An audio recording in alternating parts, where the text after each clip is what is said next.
So let's begin. Some of you are well known to the people of our state.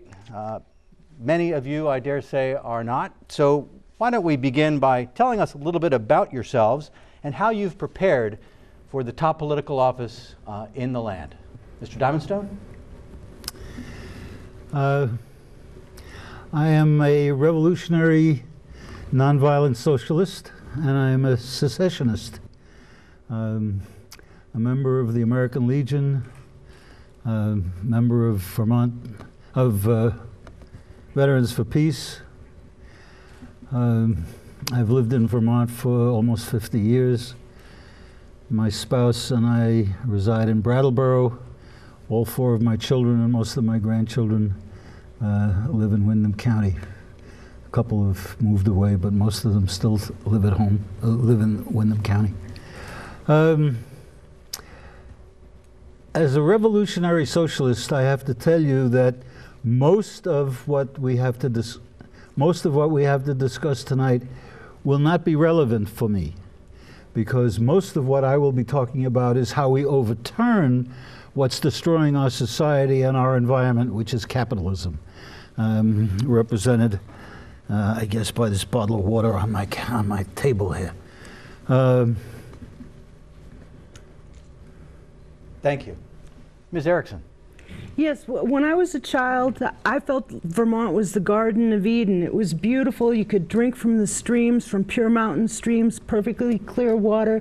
Lake Champlain was perfect and clear and beautiful. During my married years for 12 years, I lived in Los Angeles. And one time I was riding the bus across Los Angeles, a 12-mile trip from Santa Monica to downtown LA, and an old lady sat next to me. And she said, "Look out the window. That used to be all wheat fields and orange groves." When my husband died and I moved back to Vermont in 1995, I was determined that that wouldn't happen to Vermont.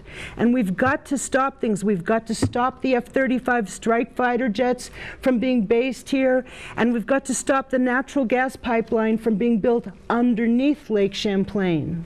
Thank you. Thanks. Mr. Feliciano. Hi, I'm Dan Feliciano.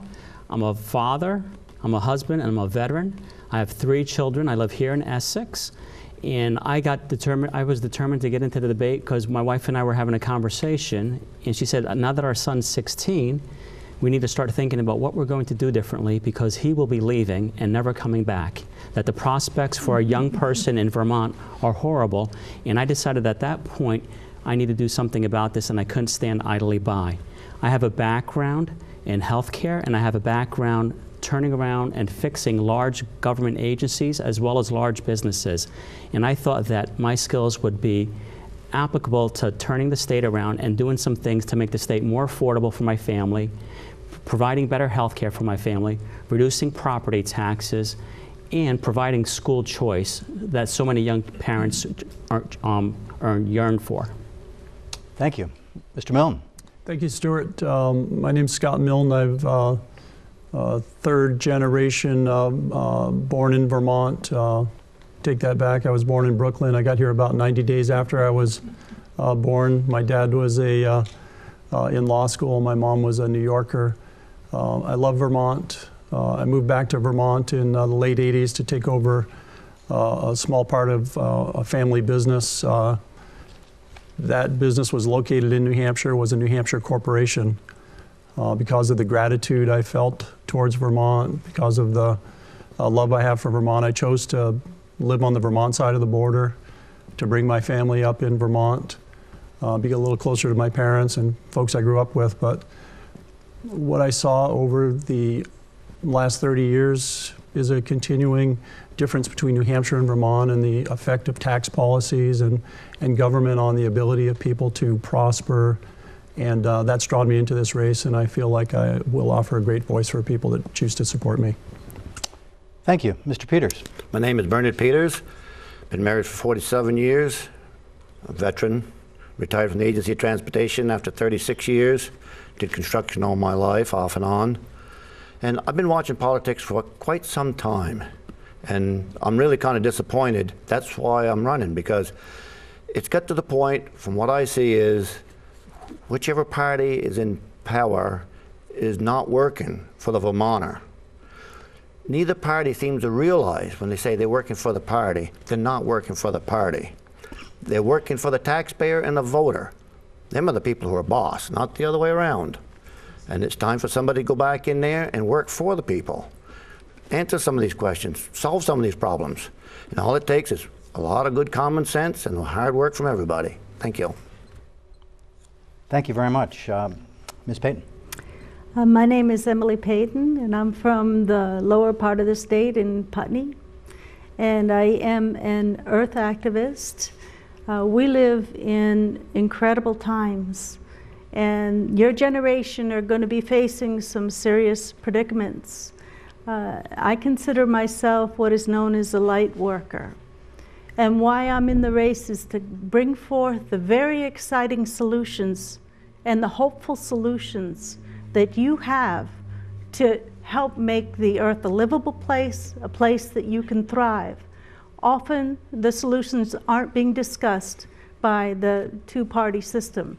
So that's why I'm here to talk about economic systems that can allow us to laterally grow the economy and things that we can do to honor the earth and to live in harmony with each other and our natural world. Thank you. And finally, Peter Shumlin. I'm Peter Shumlin. I've had the privilege of serving as your governor for the last 4 years. I was born in Putney. I'm the first governor, I think, since Dean Davis, who was born and raised in this state. My brothers and sisters also live and work in Vermont. I've raised 2 beautiful daughters in this state. I love Vermont more than anything, and I ran for governor 4 years ago because after building 2 businesses, successful businesses in Vermont, employing Vermonters, I felt that I wanted more students, more young people to have the same opportunity that I've had in this state. Every day, I focus in my job as governor on helping to build jobs, economic opportunity, improve the quality of life, and make this a state where our kids can stay and work and thrive. We've had some great successes. I'm asking you for 2 more years so that we can continue the good work that we have begun. Thank you, candidates. A lot of issues in this campaign, but a couple of them certainly rise to the top. Let's begin with health care. The state has certainly struggled to implement the Affordable Care Act. The website tonight is offline, and there are many questions in the minds of many Vermonters about whether we can proceed and how rapidly to a single-payer healthcare system embraced by the governor. This week we heard some polling that suggests that Vermonters are deeply divided on this question, and so I would ask each of you to clarify your plans for healthcare reform. Mr. Feliciano, let's begin with you. I've come out strongly against the single payer. I think the Vermont Health Connect, which is separate and distinct from the single payer, demonstrates the ineptness of the administration to implement an IT system.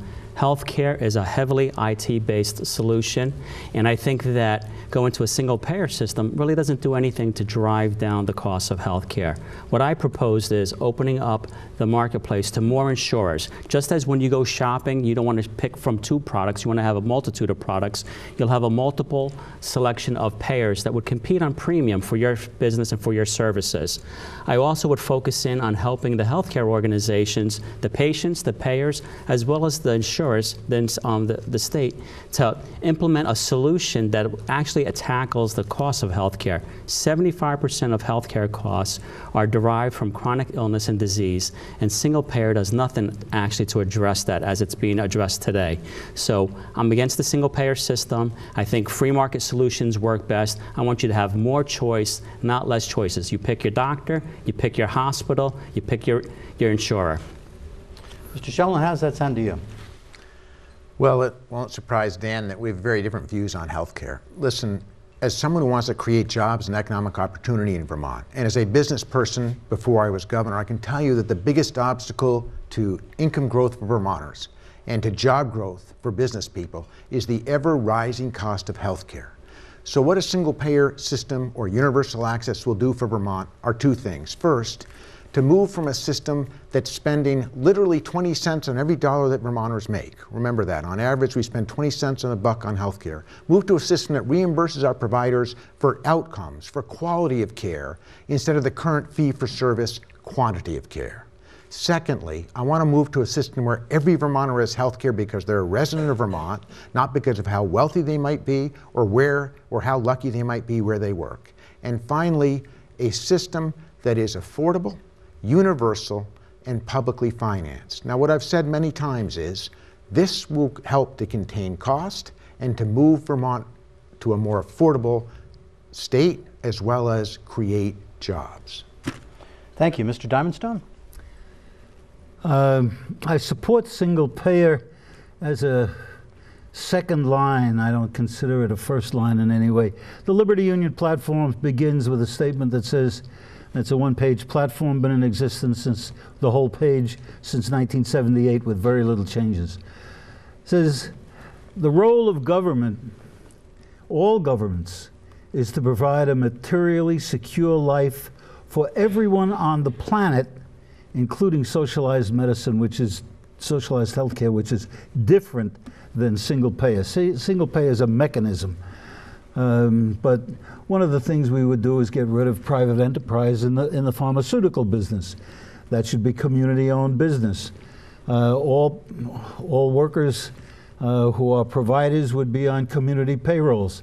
That's socialized medicine, and that's what we need to change from.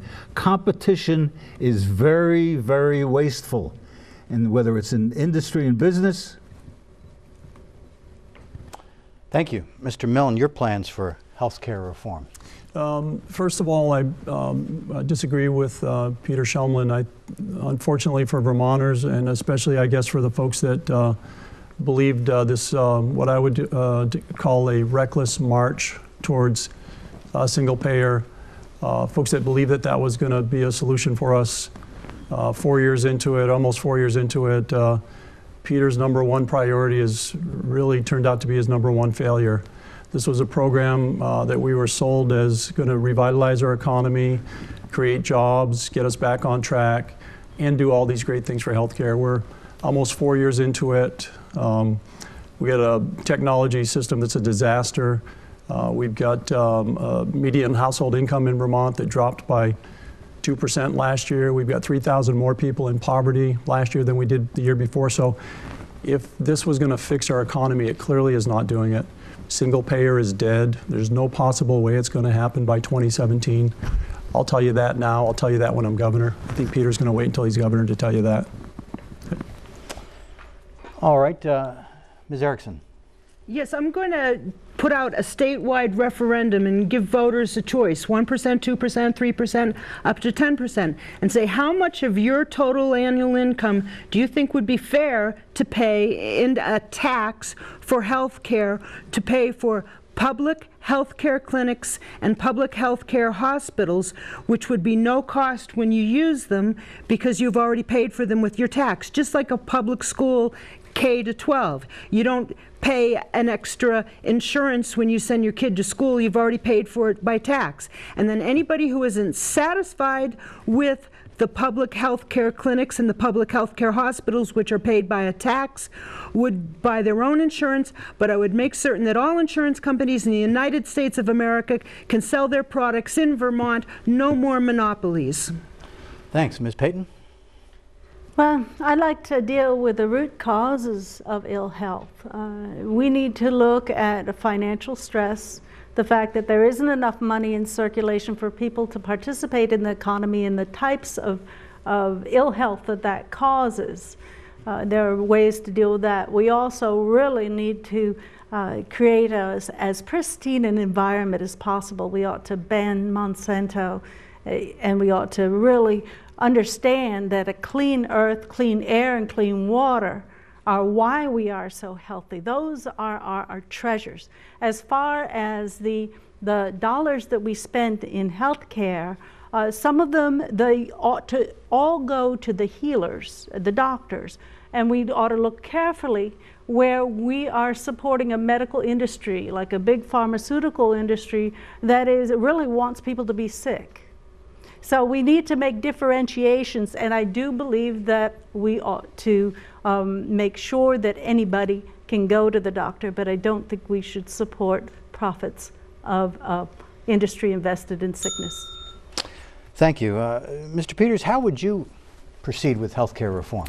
Well, I think right now we've farmed out a lot of ideas to other states to cure our problems, and it's cost us an awful lot of money, and we have nothing to show for it. We've spent millions of dollars and really have nothing to show for it. If you're going to have health care, who needs to be involved? Your doctors, your nurses, your therapists, and guess who? The patient. I mean, anybody ever thought to ask the patient what they might like to go on with everything else?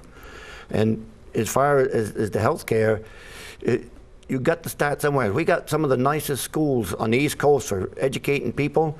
Maybe we ought to let them do it as a school project. We could probably get some good ideas from a lot of these good schools we have in the state of Vermont.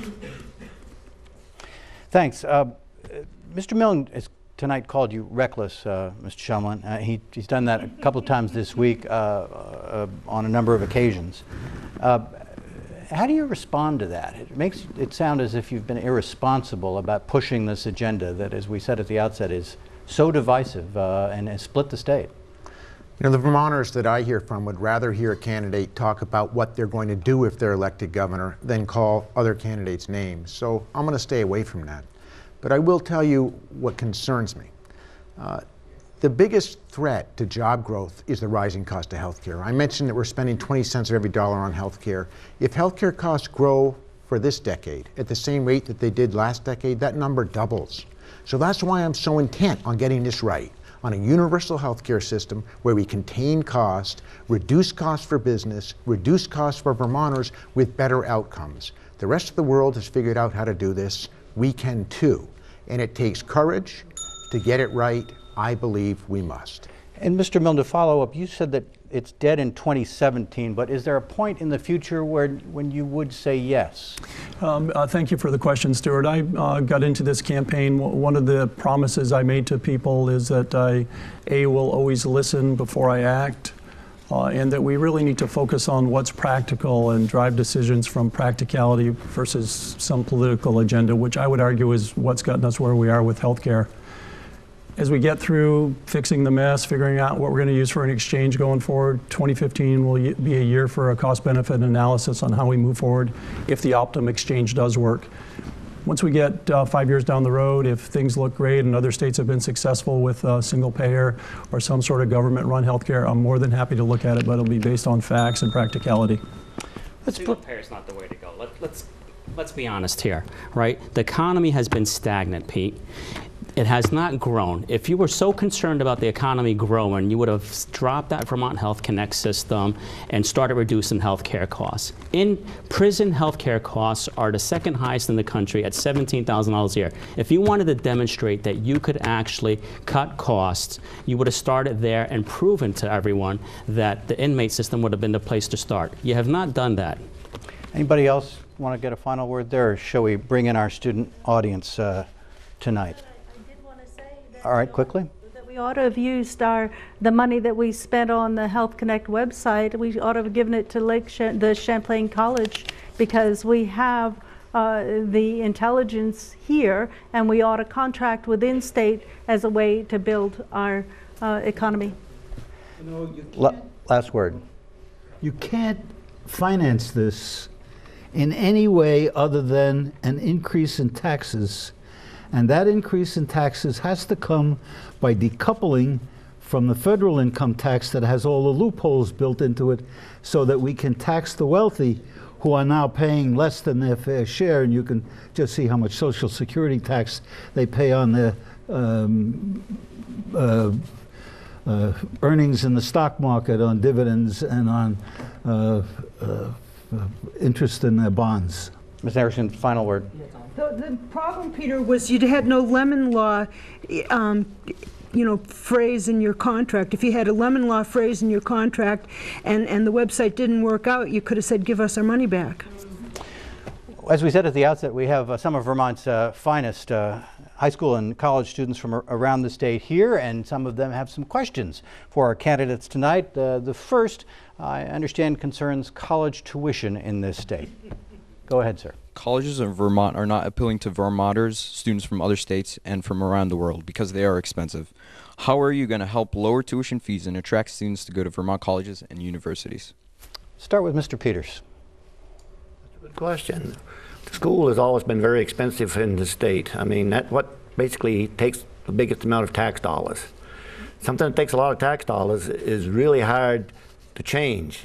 I know it can be looked at. It's going to have to be really examined really close. The total answer, I can't really give that to you right now because that's been a question for how long? School tuition, school tax, and it's still a problem. It's going to take some real serious get together from the legislators and the senators to get onto this. They need to get onto this too. They know what's happening.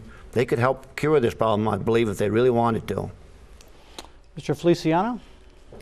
So my uncle's actually president of Manhattan College in New York City, and we had a recent conversation about what's taken place in academia. One of the problems we're seeing is that students are not prepared when they go into college. So that adds an incredible burden, a cost burden up front to the students that are going into college and to get them ready to actually take college courses. So one of the things is we need to make sure our primary education system is doing a good job of preparing our students to move into the academic world. Also, I think we need to have a different approach for you. You need to think about this differently, about which classes are you going to take, which ones make sense to you. I went to college as an adult. I dropped out of high school, did my thing, and then went back to college. But I started at a community college. It was lower cost, it was more amenable to what I had to do, and it fit my budget.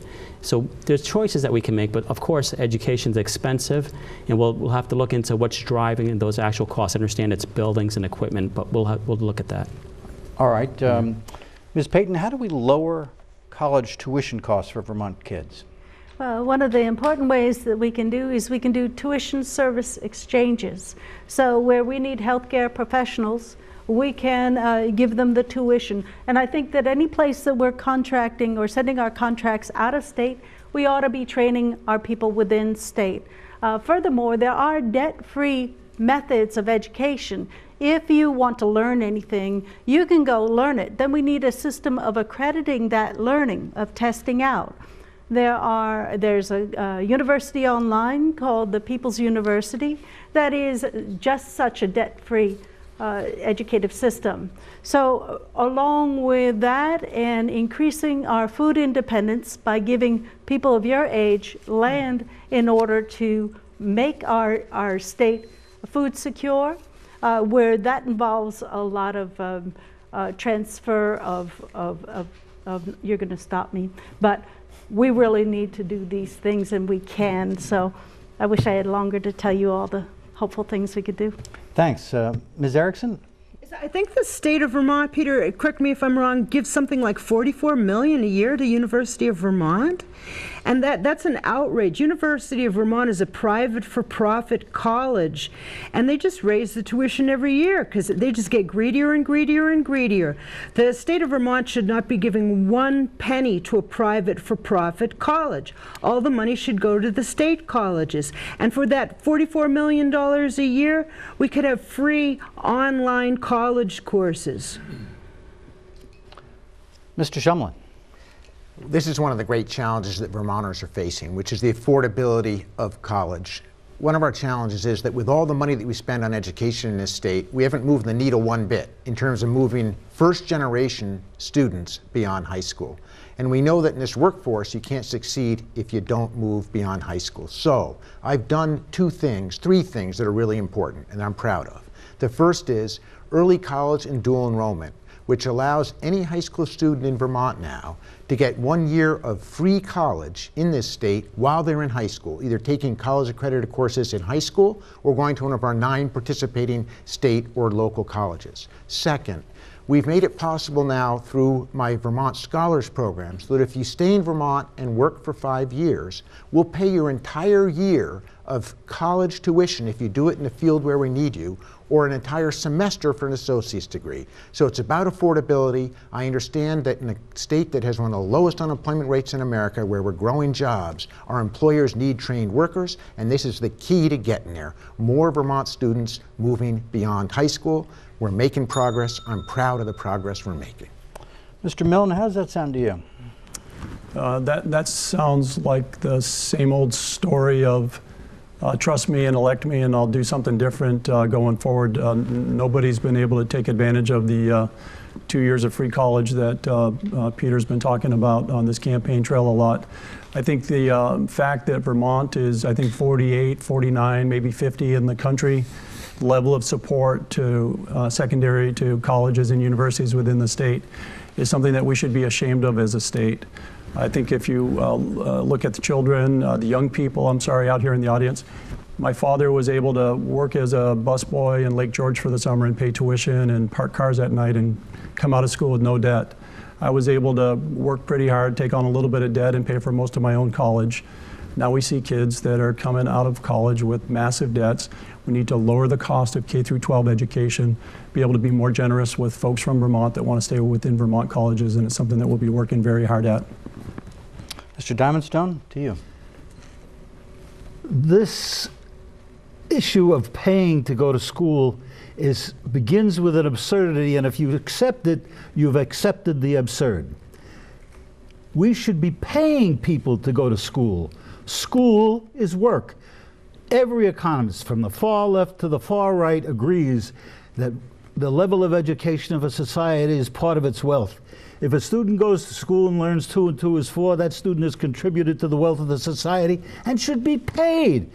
What do you call a person who gets room and board for their work? Slaves. All right? And that's a lot like the slaves in the workplace in all capitalism, where half the wages, fully half, is surplus value and is ripped off from them by the capitalists who own the industry.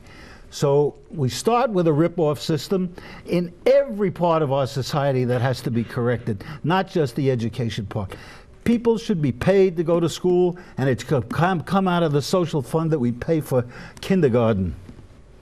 You have any idea how much that would cost? Doesn't matter. Doesn't matter. Does not matter. Because once we change to a system that is socialist in the economy, then people have money to spend because they haven't been ripped off half their salary by the capitalist. If you know. We're at the top of the hour here, and you're watching the gubernatorial debate here on Vermont Public Television. We're delighted to have you with us. We have all 7 candidates here in the studio in Colchester and an audience of college and high school students from around the state. Our next question concerns, it plays off some of those themes. It concerns the economy and wages that have proven stagnant for an awful lot of Vermonters for the last 5 or 6 years.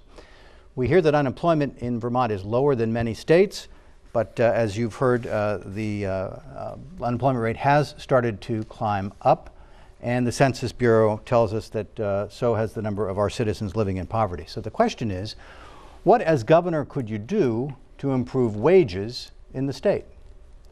Mr. Milne. Thank you, Stuart. One of the first things that we need to do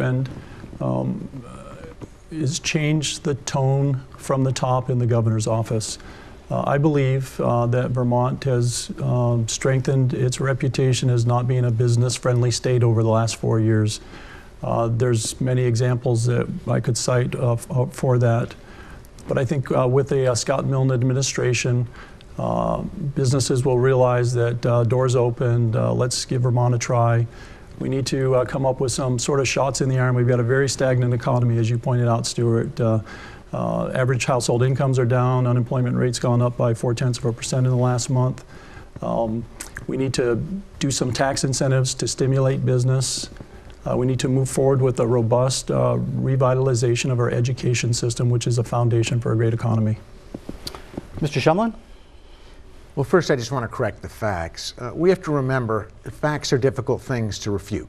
We do have among the lowest unemployment rates in America. We have the lowest unemployment rate of all the New England states. When I go out and talk to employers, which I do constantly, they tell me, Governor, we need more trained workers.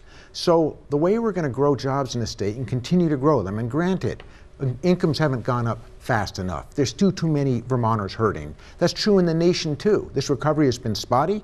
Americans in the middle class have not seen the income growth that we wish, and frankly, we've got more work to do. But the things that we're doing are important. First of all, balancing the state's budget without raising income taxes, sales taxes, and rooms and meals taxes. I've now done it 4 times.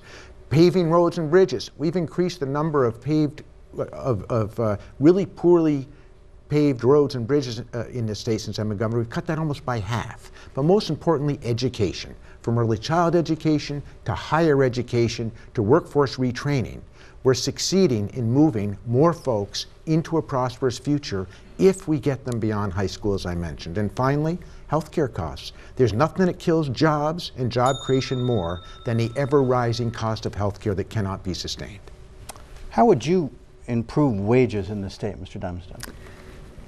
Start with the people of the state of Vermont rising up and taking over every major industry so that people can get paid a fair wage instead of being ripped off 50% by the employer. And pharmaceutical is a good place to start. IBM is another good place to start. But to continue to talk about adding jobs even at higher levels is part of a ripoff. And it says, make more money so the capitalists can take more money away from you. All right? It doesn't say that you get to keep that money. It says that the capitalists can take 50% is what's called surplus value. All right? We need to completely convert to a socialist system of manufacturing, production, and distribution, including in healthcare. Ms. Payton, how do you improve wages in the state? Well, I was so thrilled when the Occupy movement happened because I felt that finally everybody got it, that the major banks are problematic for our economy. They are waging economic war against us. So the answers come in how can we create a monetary system so that the economy spurts up from the ground, investing in micro business, making sure that we're contracting within state, taking off of tax on Vermont items, to have a Vermont branding where our brand is that our quality of our craftsmanship is as high as Swiss and German standards, things that are made to last. So we can circulate money from the ground up because trickle-down economics don't work. We need to lateralize our economy, and I'll leave my website up so you can find out more. Thank you. Ms. Erickson? Yes, as Scott said, Vermont is not business friendly. Because it's not business friendly, businesses cannot afford to pay the wages they would like to pay their employees. The students need to know why. The reason Vermont is not business friendly is the federal government and the state government, the legislatures, are passing laws saying that administrative officials may make rules and regulations. So the federal government, U.S. Congress, and the state government, state legislature in Montpelier are passing laws that are like blank homework papers. It's the equivalent of letting the janitor fill them in. They're saying that administrative officials who are not elected officials can make rules and regulations that businesses have to comply with. The administrative officials get wined and dined by lobbyists, but that isn't reported because they're not elected officials or candidates. Mr. Peters. Well, the economy is not very good in the state of Vermont because we're anti-business, I believe. You've got to make business come to you. I mean, you just can't pass all these rules and regulations where it takes 10 years to send a business up. Businesses that want to come in, they want to send a business up and they want to start hiring people and they want to start making money and paying wages. If you've got to go through a process that takes all these years to do this, nobody's going to come here. They're going to go buy us like roadkill in the interstate. I mean, we got all these young people here going to school. We're spending thousands and thousands of dollars to educate our young people. Everybody else gets the benefit of our money that we invested in our young people. That's a bad investment when the investment you put into your kids leaves the state of Vermont at the rate they're leaving to go somewhere else because other people are waiting, just waiting because we don't want to toe up and do what we're supposed to. Mr. Feliciano, how do you improve wages? So as Governor Shumlin just said, right, we have expensive health care, we have high taxes, we have high cost of education, all on your watch. What we need to do is start cutting spending. If we start cutting spending, we can start reducing our taxes, and that'll give businesses an incentive to grow. We need to reduce some of the, we need to ease some of the Act 250 legislation, which creates a stifling effect where businesses can't grow and subsequently can't hire employees. So we have high taxes that's preventing growth. We have Act 250, which prevents buildings for companies from expanding in the local area. So those things are dooming our economy right there. But if we focus in on cutting spending, reducing healthcare costs, and creating a more predictable, stable environment by easing some of the Act 250 legislation, it's going to create an incentive for businesses to grow, more opportunities for you. So I'm not sure if it's a salary issue or it's more of a, I think it's more of a spending issue, and once we start cutting our costs, which I'm promising to do, we'll have a growing economy again. Can we go back to this? We'd like to bring some of our email questions that some of our viewers have submitted this evening as well, and there's an interesting one about climate change, and it goes like this. Scientists have warned that carbon emissions from burning fossil fuels are causing climate change, and unless we keep more than 80% of the known carbon reserves in the ground, we will surpass internationally agreed upon temperature rise limits of 2 degrees Celsius. Do you support divesting Vermont's pension funds from fossil fuel companies? Mr. Shumlin? I don't think we can move fast enough on climate change. As a governor who has now managed 3 climate change-induced storms, including Irene, where we get 12 inches of rain dumped on Vermont in a very short period of time, we've got to move quickly. That's why I'm so proud of the fact that we have built out renewables in this state incredibly quickly. We've quadrupled the number of solar panels since I've been governor. We're harnessing the wind. We're doing everything that we can to do energy efficiency right. In terms of divestiture, my view of that is it's not the sharpest tool that we have in the drawer. I'm willing to look at it. I do think that we should look at everything that we possibly can to move forward on climate change. And as governor, I will continue to be a leader in this area. But no divestment, is that right? My view is that it's not the sharpest tool that we can use, but I'm willing to look at it. As you know, it's not a simple question. We have a fiduciary responsibility, I do as governor, to ensure that we're getting a return on our retirement and pension plans. So there are a lot of reasons why it's not as simple as it looks, but I'm willing to look at it. Mr. Milne? One good reason to have fossil fuels in our portfolio is sort of to hedge against the bet we're doing on rushing towards this renewable energy program that's leading to industrial high elevation wind turbines across Vermont and all kinds of other things. I think a job of governors is to make choices. My choice coming into the next biennium is no need to look at divesting from those kinds of stocks right now. We've got too many bigger problems to worry about. Mr. Feliciano? Support the divestiture. We need to do everything possible to ensure that our accounts are generating revenue. Right now, we have our retirement systems are $3 billion out of actuarial balance. We can't afford to continue to divest from these fossil fuels that are yielding high returns and further increase that rate. So no, I do not support the divestiture of that from the fossil fuels. Also, we've spent we come back to spending. We've spent an incredible amount of money, $600 million in subsidies for renewable energy, and those renewable energy sources are only producing 2% at the most of the energy sources. So we were spending money on all this renewable stuff that's not generating anything for us. So I would not divest the portfolio because we need to somehow pay back the retirement funds that are $3 billion in debt. Ms. Payton? I don't think that Dan Feliciano's numbers are correct about subsidies. I've been educating about agricultural hemp, about the buildings that we can build that use a quarter of the fuel, because it's such a hopeful way to deal with climate change. I also think we should divest. Of course we should divest. We've been sending our young people to war for oil.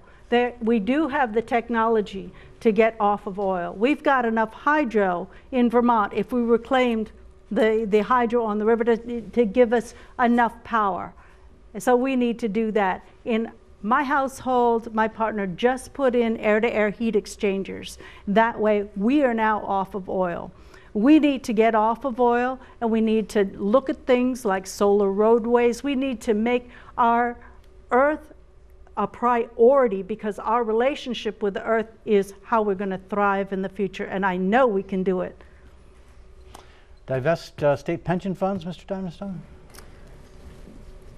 I think we should divest all capital investments and open a state bank so that all investments of pension funds, which I understand we are now close to $1 billion behind in, what? That we can use that money to invest in Vermont. We do not need to invest in big corporations in order to make money. We need to invest in Vermont. The other thing is, capitalism not only rips off workers, but it rips off the planet. And you are all aware of fracking and other mountaintops being cut away and so forth. Those things are destroying our planet, the place where we live. We mess in our own home. And that has to stop now. And that means getting away from competition, which is very wasteful. There's always a loser, right? There's always a bankruptcy. Thanks very much. Mr. Peters. Yes, repeat the question, please. Do you think the state should divest its investments, its retirement investments in fossil fuel companies, oil and gas companies? No, I don't think so. I think a lot of investors probably are people like the rest of us, just invested in hoping to get some money for retirement, something to live on. As far as the climate change, we lost a mountaintop where I live so we could have green energy. Then they take the energy credits, and what do? They sell them to somebody who still pollutes. Everybody made money in between, but the ratepayer didn't. Hydro is the way to go. I mean, it's renewable. It's cheap right now. It's the cheapest than anything they have. And when they talk about climate change, they make it sound like the average person is totally to blame, but a lot of big corporations are doing a lot of damage. Look at the air that's flown every year. How many people fly? Look at our military. Look at how much the military uses in fossil fuels. There's a lot of climate change right there. Ms. Erickson? Various government pension funds have been in the news in the past couple of years, particularly with cities, for fraud. So if I'm elected governor, first and foremost, I would do a complete forensic examination of the pension fund to find out if there has been any fraud going on, because it's so common. And you know, it just happens. It's been in the news, and it's something you can't ignore. So that's number one. Number two on climate change is, if the F-35 strike fighter jets are based in Vermont, when they're flying, they give off nanoparticles of aluminum, and that will affect the climate. Thank you. Let's bring in another one of our students. Beatrice, you have a question about the drug problem. Do you think the existing measures to combat the drug epidemic in Vermont, such as raising penalties on out-of-state drug runners or increasing funding for treatment, are doing enough? If not, what would you propose? Let's begin with you, Ms. Payton. Well, I think it's very important that we look at our pharmaceutical, our prescription practices. I think we are prescribing opiates. Here in America, we have 95% of the opiate prescription practices, but only 25% of the population. We can reduce and we should reduce how many opiates our doctors are prescribing, and replacing them with other methods that are used around the world, including marijuana for pain receptors. I know many, many people who have become hooked on heroin through Oxycontin that's been prescribed. So we really need to rein back our prescription practices and begin to look at hypnosis, on meditation, on marijuana, all these different methods of dealing with pain, for starters. And yep, thank you. Thank you. Ms. Erickson, how do you feel about the... Rosemary Jakowski, the candidate for Attorney General for the Liberty Union Party, 2 days ago she posted online that Peter Shumlin had given $5 million to a ski resort to buy a new snowblower, and that could have been used for a drug treatment facility. Peter, did you do that? I say you're. Is it my turn or your turn? Are you done? I'm done. Okay, Mr. Peters, how do you feel about the state's approach to combating opiates? Well, you got a lot of young kids, and nowadays, if you do something like if you don't buckle them up or you do something wrong, you can be held liable for your child's safety and well-being. You got these drug dealers coming into this state, and they're dealing drugs to very young kids. And if you ruin them at 13, they're never going to be a productive citizen. I mean, if they take drugs very long, it won't be long before what? They can't tie their shoes or anything. You take a drug dealer, and when you get him, you come down hard on him. You make it known that when you come to Vermont, you get caught, you're going to do the time. We got to have some judges. We got to have some district attorneys that it's not, well, we give you 30 days. No, you got to talk about years, and you got to make it so that they're so scared to come here. That'll end part of your problem right there. Mr. Diamondstone, are we doing enough? No, and I tend to go along with a lot of what Emily said, though I think it's, while it's in the right direction or the correct direction, it's not enough. I have a socialist libertarian view of this.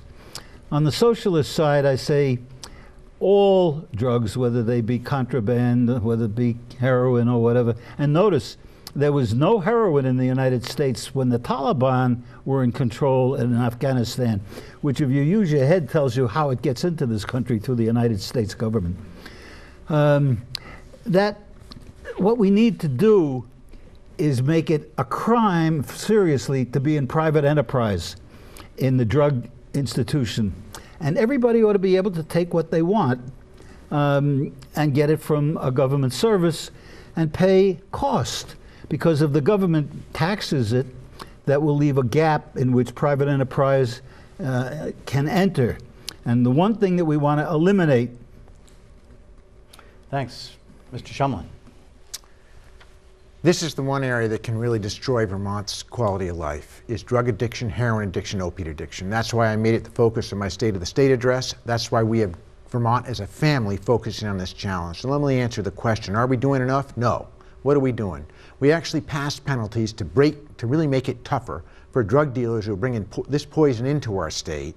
If they get arrested, they're going to do time. Second, we have moved it from a challenge where we're dealing with it simply as law enforcement challenge. Where we say, law enforcement, solve this for us, and we're saying, that's not fair. Let's partner with them and deal with this as the healthcare crisis that it is. So Vermont's leading the way in fighting opiate addiction by saying, number one, we're going to clear the waiting list. If you need treatment, we want you to have a treatment center that you can go to. Number two, if you get busted, which is the most likely chance that will move you out of denial and into recovery, we're going to say, if you will go into recovery, follow this prescribed plan, you'll never see a judge, you'll never go to jail, we'll move you back into a productive member of society.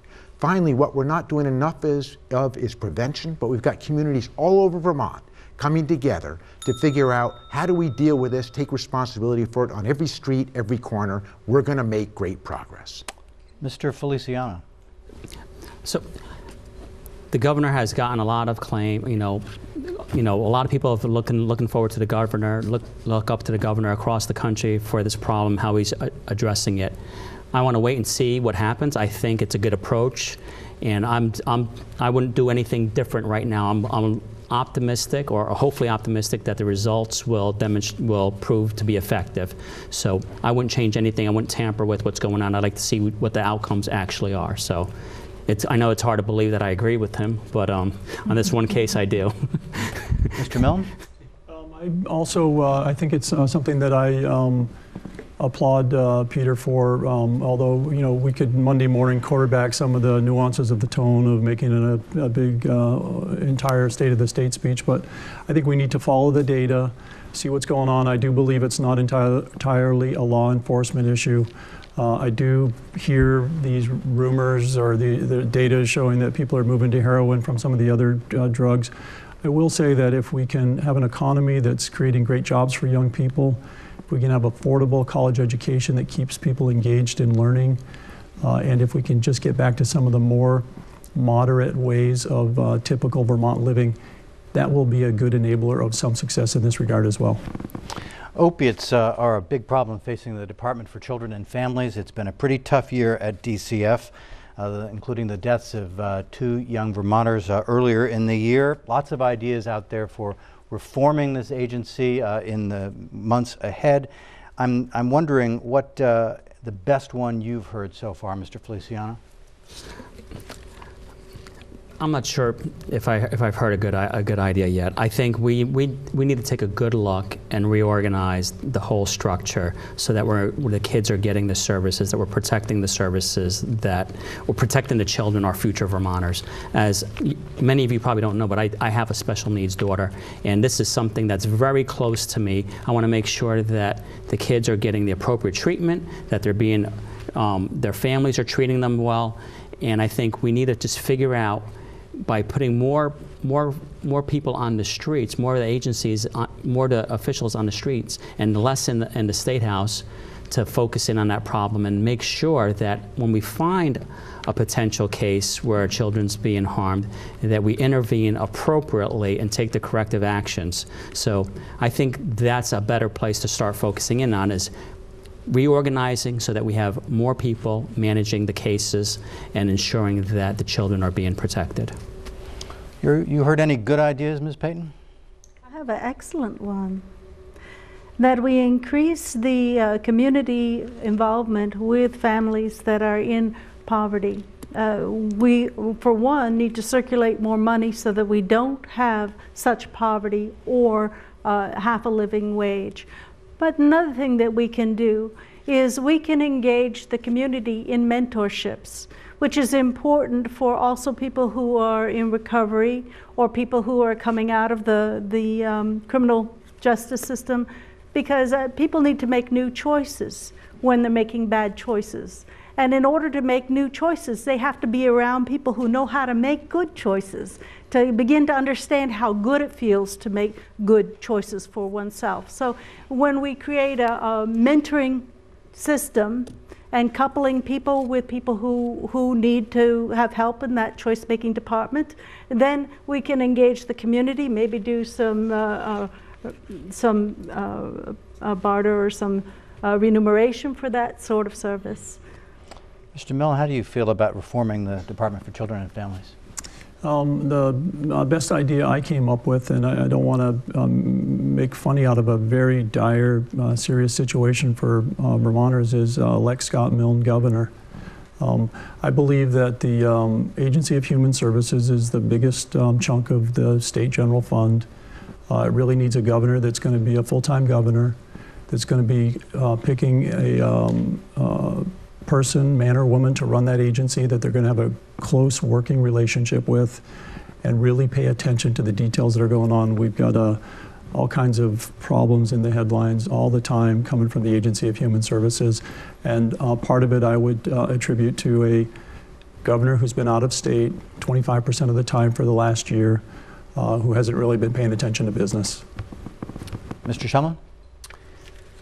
You know, being governor is an extraordinarily tough job. And one of the toughest things that I have to do as governor is to actually hug the families of the folks whose children we lose in these awful tragedies. We could debate whether it's harder to be a drug addict or the child of a drug addict. But in every single case, whether it's DCF or the tragedy, the horrid tragedy we heard about up in Hardwick the other day, when these circumstances happen, but where adults do awful things to their kids, it's almost always as a result of addiction. So what have we done? We have increased immediately the number of caseworkers that are working with each family, and we've got more caseworkers on the ground. We now have a policy where no child can be reunified with their family in a difficult circumstance without the sign-off of a supervisor. And we're looking at other reorganizations within the department, but here's the point. DCF deals with the most difficult challenges imaginable, really tough challenges. We're the last stop on the train.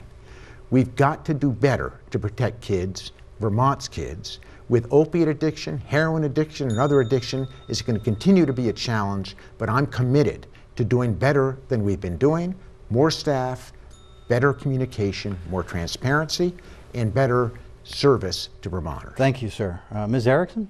My prayers to the families who have lost their children, but children's spirits are also being broken. I live 8 miles from Springfield, Vermont. A year or so ago, around 30 adults were arrested for drugs. Their photographs were put around town. Different store owners put up signs saying, "Not in our town." Well, those people, the adults who were arrested and had their photographs and names plastered around town in newspapers, they were pre-trial detainees. They weren't convicted, they were pre-trial detainees. Now think how their children feel. Their children's spirits were broken. Now, Springfield, Vermont, you walk downtown and there's store after store after store is closed. You go to the Springfield Shopping Plaza, Radio Shack is out of business, Friendly's is out of business. You know, the place is closing down. So when you humiliate and demean a town, that doesn't help either. Mr. Diamondstone. We have an obsession with violence, killing all over the world. We have bases all over the world. We're bombing people whenever we feel like it. The people who are injured are the dead and the injured in our battlefields, whether they are adults or otherwise. And when I use that expression adult, I don't think we should let anybody into the military who's under the age of 26 years. That should be the dividing line. And we, you know, it affects both the environmental issue right to the top. I mean, 35 gallons to run a tank a mile, all right? So we have to stop the military, zero military budget, close all the bases, stop the factories that build all that equipment and ship it off to the Zionist regime so that it can defend itself against the gigantic Gazan military. The question was about reforming the Department for Children and Families. Mr. Peters? Yes. Mr. Shumlin mentioned more personnel, and the question would be, do we need more personnel, or do we need more training for the ones we have? What to look for, what to be aware of? Probably a lot of these cases, the social worker, whoever went there, knew something was wrong, but their hands were so tied by rules and regulations that they couldn't do anything at that particular moment, which probably would have saved somebody's life. The person who usually commit these crimes probably had a previous record. They probably shouldn't even be around young children like that, because if they got a criminal record that bad, something bad's going to happen. And these people who go check on them shouldn't have their hands tied. If they think something's wrong, they should be able to take action, whether it's call the police or whatever, immediately. And I think probably we'd have saved a few people. Thank you, sir. We're at the bottom of the hour, and a reminder that you're watching the gubernatorial debate here on Vermont PBS. Next week, we'll have the candidates for lieutenant governor, and in 2 weeks' time, the candidates running for the U.S. House of Representatives. And we invite you, of course, to join us each Thursday night this month for that. We have in our studio here high school and college students, some of whom have some questions for our candidates for governor, and we begin with Addison. Please go ahead, sir. Thank you. Welfare, especially in today's economy, has been increasingly in demand. In more recent times, an alternative to food stamps has been created, electronic benefit transfer cards. The legitimacy of these cards' use has been in question. What do you believe would make these cards more efficient, as well as increase their effectiveness? Or should Vermont change its current plan for welfare and turn in favor of other options? Mr. Peters, let's start with you. I believe, and if I was governor, that if people are working, people are paying out their Social Security to support somebody who don't want to work, possible, that you should not be able to buy alcohol, tobacco, or lottery tickets from what is given to you for what you're supposed to be using to take care of yourself and your family. Not only that, whatever the least Vermonter has to make for an income to live on that's working their butt off just to make their payments should be the bottom of what you're earning. Because I see a lot of people who are on the system that drive better cars than people who are working a full-time job and a part-time job. And if you're not earning your money and somebody else is earning it for you, you shouldn't have all the good things and they shouldn't go without. Mr. Diamondstone? To each according to need, from each according to ability. That should be the catchword, the watchword of what we do. And you can do it in a guaranteed minimum income of $1,000 a month. You can do it any way you want. But we need to make sure that everybody has the minimum standard that they need for shelter, clothing, education. And I should tell you, when I first went to college, it cost me $10 a semester. When I came back out of the Army, I had to pay $10 a point. Boy, was I angry. All right? We need to understand that education is part of the essentials of life, along with clothing and shelter. So whatever we pick on as a figure, we should be able to use that, or maybe we should make adjustments for everybody, but we need to tax the people at the top to pay for it. Now they don't pay their fair share of taxes. Let's make them pay their fair share in Vermont. And if that doesn't work, we can secede and do it that way. Ms. Payton. Well, I'd like to germinate an idea that I hope is somewhere in everybody's head, that money is simply an accounting system. And right now it's a system that's rigged by the uber wealthy. And our welfare system is keeping people in a state of helplessness by suggesting that they are so helpless. So what I want to see is an exchange happen where we are giving people welfare dollars. They need to be giving back in some ways. And we also need to have a livable wage, not a minimum wage where people are working for 40, 50, 60 hours and bringing home $1,200 and not having enough to pay the heat and to pay their car. So most of our problems here are caused by enforced poverty of too low an income. And that's all I have time for. Ms. Erickson. For people who do need food stamps, for families and individuals, they don't pay for the best types of food. They get so little on the food stamps that they're not able to afford enough vegetables and fruits. And that's a real problem. Many low-income people are overweight and obese, and it ends up costing taxpayers more because there's more hospital visits and more doctor visits and more diabetes and more childhood diabetes, because the cost of vegetables and fruits is so high that the people who do actually need the food stamps can't afford the vegetables and fruits. So if they take a couple of their food stamps dollars to buy a lottery ticket, maybe what they want to do is just win the lottery so they can afford fruits and vegetables. Mr. Feliciano?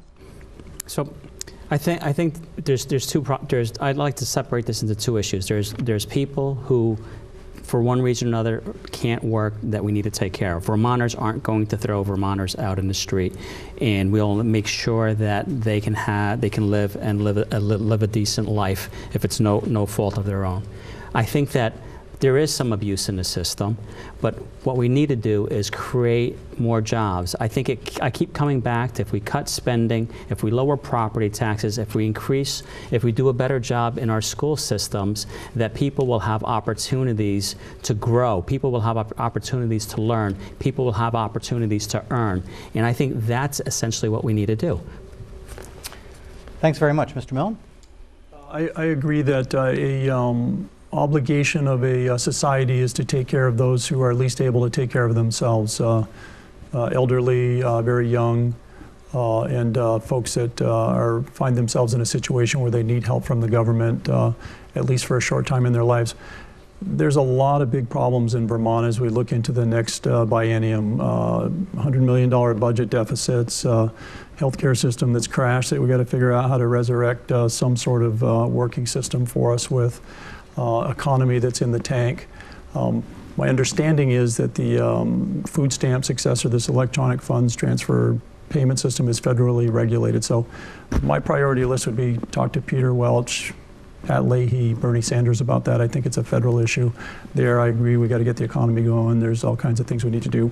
We don't want to lose track of our obligation to take care of those that need help. Mr. Shumlin. Well, let me talk about what we have done, because it's a very good question. This is what we've done. We've taken the EBT card and made it possible for Vermonters to buy food at at farmers markets in Vermont, good, wholesome, best food in the country, grown by our local farmers, getting more fruit, vegetables grown locally into the folks who are using the carts. But second, there isn't a Vermonter who wants to leave anyone behind. But we also, when I became governor, were the only state left where you could stay on welfare, on assistance, for more than 5 years. My job as governor is to make sure that we're moving folks from assistance to work. So we put an end to that. We got rid of the 5-year requirement. Instead, we are training Vermonters for the work through our labor department so that we can give them the skills they need to get a job. Now, despite the doom and gloomers on the panel here with me, Vermonters have jobs. Vermont employers are hiring. Their challenge is they can't find enough trained folks to do the work they have. So that's why we're training everybody, including folks on assistance, for jobs. That's why we've raised the minimum wage. That's why we've made it possible for the EBT card to be used in farmers markets. We're making progress, and it's changes that will serve Vermont well going forward. Mr. Milne, you mentioned the $100 million budget gap that might be facing the next legislature. We don't know exactly what the number is going to be yet, but I'm wondering, and this is a question for everyone, if you're in the governor's chair, could you accept any revenue increase, or would it all be spending cuts? And if so, where? Mr. Milne? Thank you, Stuart. First of all, the question's a little bit backwards. How did we get in this situation? 4 years of the rate of spending by the state of Vermont, led by our governor, about 3 times the rate of growth of revenue.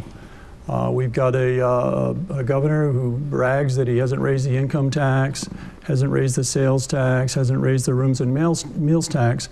Yet behind the curtains, there's all kinds of gimmicks going on. There's a continuing cost shift from other tax sources to property taxes, which has really created this crisis of affordability that we really need to figure out. I don't see big spending cuts being a solution. We need to manage government intelligently and get back on track. There are clearly some opportunities to be smart with how we're spending money. Mr. Shumlin? Well, I'm proud to say that I've managed 4 consecutive budgets, deficit budgets, as Scott just mentioned, without raising taxes on hardworking Vermonters. We've now managed 4 straight budgets, and we're about to do another. So the interesting thing about my opponent is he'll never tell you how he's going to do it. He'll just complain about what we have done. Listen, I'm proud of what we've done. We not only have managed 4 straight budgets without raising income taxes, sales tax, and rooms and meals taxes, but at the same time, we've picked priorities that are important. For example, we've passed the 2 biggest transportation budgets in the history of the state. That has meant that we've drastically reduced inadequate roads, inadequate bridges, literally cut the number of inadequate bridges in this state from 22% to 12% of our bridges. At the same time, we've invested in property tax reduction by dedicating more of the sales tax to the education fund. We have actually secured our pension programs going forward by working with the teachers to reduce long-term obligations there. We've got the best bond rating of any of the New England states, AAA, because of the fiscal management that we're employing. So one of the things I'm proud of is bringing my business skills to state government to manage to the ability of Vermonters to pay, and that's helped the state grow jobs. Mr. Diamondstone, higher taxes, spending cuts, combination of both? Higher taxes. And, you know, we have that available. As you know, Social Security is not paid on the income from gambling in the stock market. 13% of the wealthy's income is free from that. Their dividend income and their bond income, interest income, is freed from that. So let's tax it here in Vermont. If the feds don't want to do it, well, that's their problem. And we have this problem, you know, the Republicans and the Democrats get together on so many things. You know, all of them are together on turning Burlington into Bagram 2. All of them are together on sending weapons all over the world, including to the Zionist government in Ms. Payton, Spending cuts, tax increase, or some combination of the two to close this budget? May I add another element? May I do that, Sure. Stuart? We also need to look at our banking system. In every other scenario, we have a public element and a private element. Like we have public schools and private schools. In banking, we're always benefiting Wall Street. So we can take the value of our taxes and put it in a state reserve bank, a public bank, so that when we lend out, the value goes back to our treasury. Right now, we're supporting the tar sands by putting our money in TD Bank North, and that is so environmentally degrading that it's just awesomely important to stop that. So if we have a public reserve bank, we can also circulate more money, then we won't need so many of our governmental agencies, because poverty is the reason why we have so many agencies. Thanks. Ms. Erickson? First of all, I would make marijuana legal and tax it. Second of all, I would reinstate all the rest areas on the state highway that Peter Shumlin has removed. And I would save the state from a horrible lawsuit that the state is about to have. Heads up, Peter, when people work for the State Department of Transportation, now that part of it, Interstate 89, you can go 74 miles without a restroom. One man told me he has diabetes. Well, he has a right to work under the Americans with Disabilities Act, and he has a right to a reasonable accommodation. He needs to go to the bathroom once an hour, but he can't because there's no restroom for 74 miles on 89, and he works for the State Highway Transportation. So he has to leave the highway and go to some little town, and then he has to pay money to go to the bathroom. Peter, you're going to face a big lawsuit from a class action lawsuit from the state of Vermont for closing down rest areas and denying your own employees the right to go to the bathroom. You are uncivilized. All right, Mr. Peters. Yes, I think it's a combination of more than one thing. I know when I worked for the Agency of Transportation, usually you got a budget. And the way it's set up right now, unless they've changed it, if you don't spend all your money, you don't get that money back. They cut you. There should be an incentive program so any agency that saves money gets a certain percentage of it. It's an incentive program. Not only that, they can say, well, there's haven't raised taxes, but I think they call it fees now, and I know I've paid a lot of fees lately. The other thing too is, it might be a bad word, but we have all kinds of skiing, all kinds of snow machining, and where do a lot of people go in Vermont? They go out of state to gamble. We could just as well have some casinos here next to the ski areas, put them outside the ski areas so they have to travel to them and spend money in our small towns, and that's well, you get your income, you get your skiers, you got everybody happy. And most of all, the taxpayers, because the taxes aren't going up. All right, Mr. Feliciano. We definitely have to cut spending. As you heard, our taxes are too high. Our business environment isn't as friendly as the governor would lead you to believe. Our economy is growing at about 1.5% per year. That doesn't bode very well for the young people of Vermont. So I'll be bold about this. We need to cut Vermont Health Connect. That'll save about $26 to $36 million a year. We need to cut Efficiency Vermont. That's not really doing anything for us. I've had them over to our house and our property, and they didn't do much for us. We need to reduce inmate health care spending. We're the second highest in the country, and we need to stop this ridiculous single payer that's only going to drive up costs and increase the cost of doing business in Vermont. So we need to cut spending, definitely, and we need to create a more business-friendly environment. Quickly, Mr. Shumlin, do we have a liability here with our lack of restroom facilities? You know, we've actually been adding rest area facilities. We built a new one in Bennington. I cut the ribbon on that recently. It's beautiful. We've got a great one coming into the state. And I think we have the right number. We're trying to add, as you know, one down in Randolph. So we're going to continue to work on it.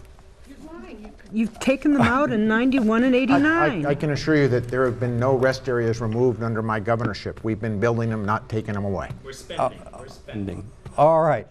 We don't have a whole lot of time, but this next question will please keep this to 30-second answers. But I'm just wondering, if you're elected governor, and you could, under cover of darkness perhaps, sneak a law through the legislature that you'd just love to get passed, but no, it probably wouldn't. Mr. Diamondstone, which one would it be?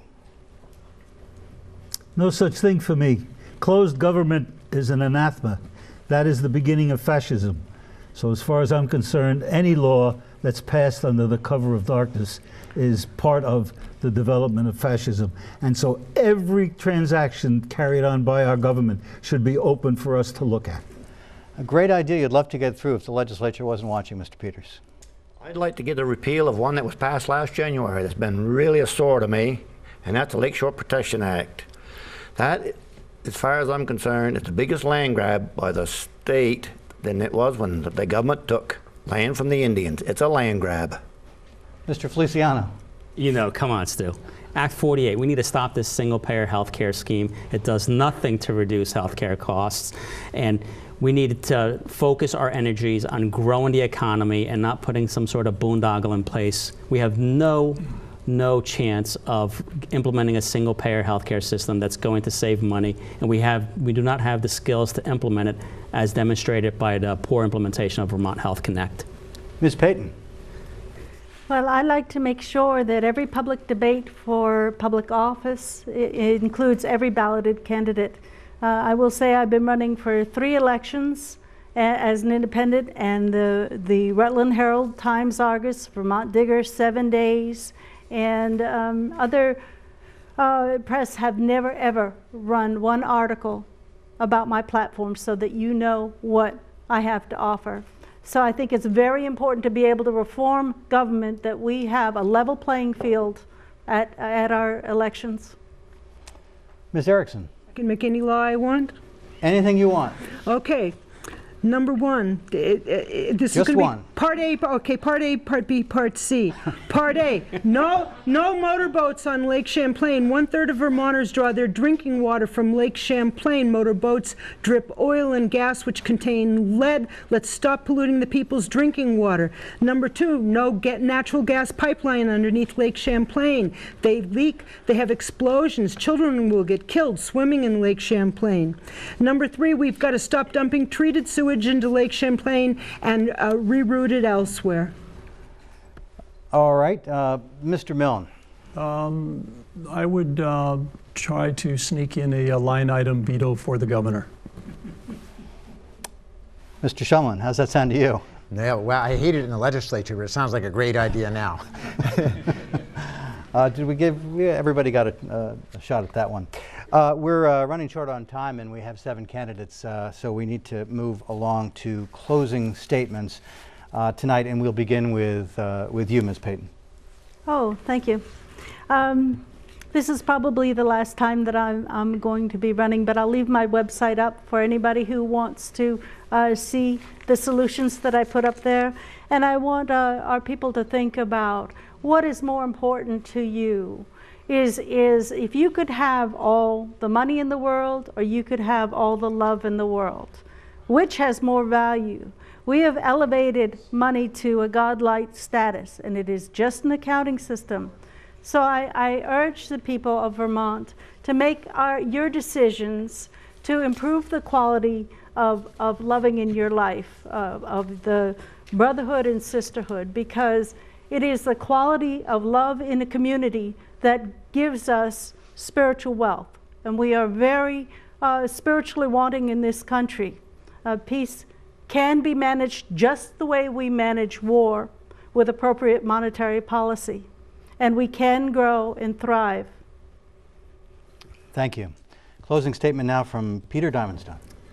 I want to touch on 2 things. One is the obit writers for Jim Jeffords left out one of the finest things about him, which was he would never go to a candidates forum unless all the other candidates were invited, from 1980 on.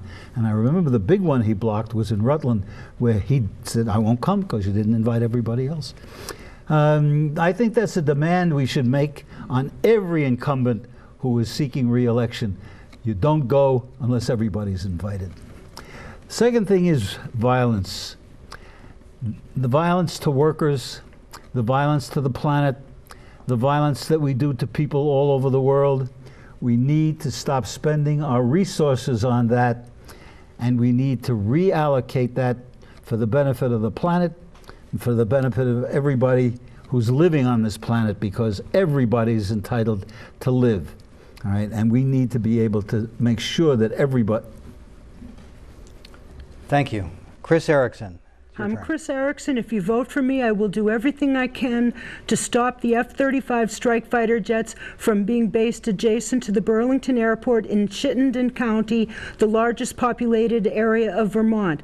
They are designed to be dual capable of carrying nuclear bombs. They are not safe to be based in a large population citizen area. If one jet crashes in Lake Champlain, that will permanently destroy the drinking water for 1/3 of Vermonters. Again, I'm Chris Erickson. If you vote for me, I will do everything I can to stop a natural gas pipeline from being built underneath Lake Champlain, because natural gas pipelines are in the news year in and year out nationwide for pipe leaks, pipe bursts, and pipe explosions. They will pollute the lake water from which 1/3 of Vermonters draw their drinking water. This has got to stop. Vote for me.